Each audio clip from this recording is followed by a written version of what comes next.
আজকে তোমাদের সামনে হাজির হয়েছি দারুণ স্বাদের একটা নারকেলের নাড়ুর রেসিপি নিয়ে।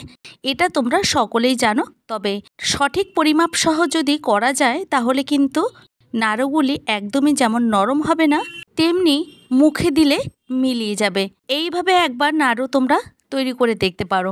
সামনেই দীপাবলি বা ভাইফোঁটা উৎসবে আমরা কিন্তু এই ধরনের নাড়ু বানিয়ে থাকি। গুড় এবং নারকেলের পরিমাপটা সঠিক না হলে নাড়ু কিন্তু একদমই তৈরি হবে না, মানে খুব নরম হয়ে যাবে। যে কোনো স্পেশাল অনুষ্ঠানে আমরা নাড়ু কিন্তু বানিয়েই থাকি। তাহলে চলো কথা না বাড়িয়ে নাড়ুটা তৈরি করা যাক। নারকেলের নাড়ু রেসিপিটা তৈরি করার জন্য আমি এখানে দুটো নারকেল নিয়েছি, আর সেই নারকেলগুলি কিন্তু খুব বড় সাইজের। এখন নারকেলগুলিকে আমি একটা কুড়ুনির সাহায্যে ভালো করে কুড়িয়ে নিচ্ছি। তোমরা সাথে থাকো আর দেখতে থাকো। আমি এখানে দুটো নারকেলই ভালো করে কুড়িয়ে নিয়ে তারপর তোমাদের সামনে ফিরে আসছি।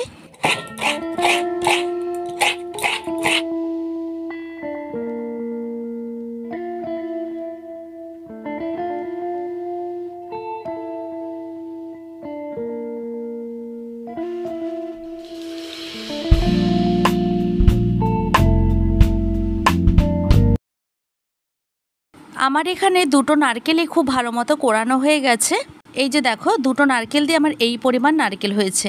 এবার আমি গুড় মেশাবো। আচ্ছা, দুটো নারকেলের জন্য আমি এখানে গুড় মেশাচ্ছি 600 গ্রাম। এখানে নারকেলের অনুপাত বুঝে গুড়টাকে ব্যবহার করতে হবে। এক একটা নারকেলের জন্য 250 গ্রাম ব্যবহার করতে হবে গুড়, তবেই কিন্তু মাপটা সঠিক হবে।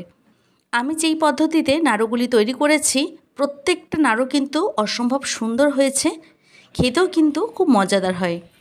এখন গুড়টাকে ঠিক নারকেলের মধ্যে এইভাবে খুব ভালো করে মিশিয়ে নিতে হবে। আমি এখানে কষলে কষলে মেখে নিচ্ছি 5-7 মিনিটের মতো। এইভাবে যত ভালো করে মেশানো যাবে ততই কিন্তু নাড়ুটা খুব সহজে তৈরি হয়ে যাবে। এছাড়া রান্নাটি করতেও কিন্তু একদমই বেশি সময় লাগবে না। নারকেলের সঙ্গে আখের গুড়টা মেখে নেওয়ার পর চলে এসেছি রান্নার মূল পর্বে। গ্যাসের উপর একটা কড়াই বসিয়ে দিয়েছি। এবার কড়াইটাকে ভালো মতো গরম করে নিয়ে আমি দিয়ে দিলাম মেখে রাখা নারকেল এবং গুড়টা। আমি এখানে অল্প অল্প করে গুড়টা মাখিয়ে নিয়েছি নারকেলের মধ্যে। এখন খুব ভালো করে গ্যাসের ফ্লেমটাকে লোতে রেখে কন্টিনিউ নাড়াচাড়া করে নিতে হবে। এইভাবে প্রায় 7 থেকে 8 মিনিটের মতো আমি নেড়ে চেড়ে নেব।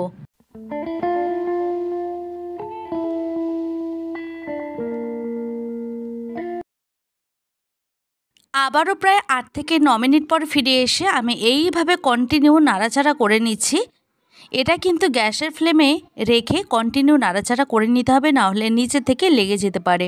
আর তোমরা এখানে একটা সুন্দর স্মেলের জন্য এলাচ বা কর্পূরও দিতে পারো, তবে আমি কোনো কিছুই ব্যবহার করছি না। আমার খুব ভালো লাগে এই গুড়ের গন্ধটা।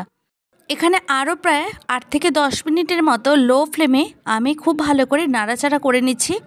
একদম শেষ পর্যায়ে এসে গ্যাসের ফ্লেমটাকে একটু বাড়িয়ে দিয়ে আমি নাড়ুর পাকটাকে তৈরি করে নিলাম, আর তোমাদেরকে দেখিয়ে দিলাম নাড়ুর কিন্তু পাক চলে এসেছে।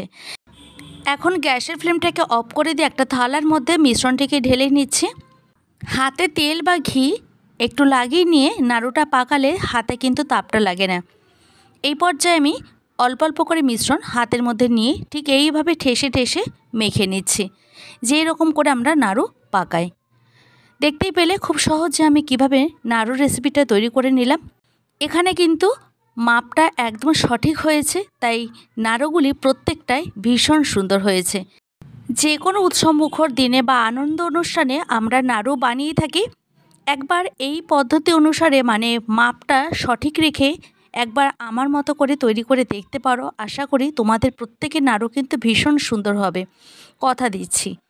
তাহলে রেসিপিটা কেমন লাগলো অবশ্যই কমেন্টের মাধ্যমে জানাতে পারো। আর ভালো লাগলে বন্ধু বান্ধব আত্মীয় স্বজন সবার মধ্যে ভিডিওটি শেয়ার করার অনুরোধ রইল। আবারও দেখা হবে অন্য কোনো ভিডিওতে, অন্য কোনো দিন এবং অন্য কোনো সময়। তোমরা সবাই ভালো থেকো, সুস্থ থেকো এবং সবাইকে ভালো রাখার চেষ্টা করো। আজকের ভিডিওটা আমি এখানেই শেষ করছি। আমার নতুন এবং পুরনো বন্ধুদেরকে জানাই অসংখ্য ধন্যবাদ এইভাবে প্রতি মুহূর্তে আমার পাশে থাকার জন্য।